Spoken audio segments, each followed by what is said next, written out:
Hello friends, আমি আজকে বানাবো সর্ষে পোস্ত কাজু বাদাম দিয়ে ইলিশ। তো প্রথমে ভালো করে মাছটা ধুয়ে লবণ আর হলুদ দিয়ে মাখিয়ে নিয়েছি।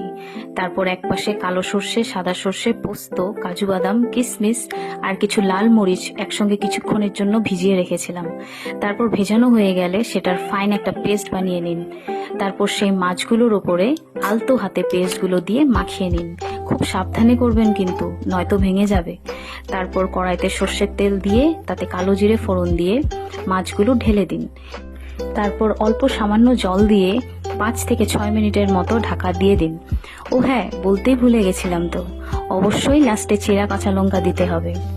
তারপর হয়ে গেল কমপ্লিট আমাদের রান্না। গরম গরম ভাতের সঙ্গে পরিবেশন করুন সর্ষে পোস্ত কাজু বাদাম দিয়ে ইলিশ। ভালো লাগলে অবশ্যই একটা লাইক, কমেন্ট, শেয়ার করে দেবেন।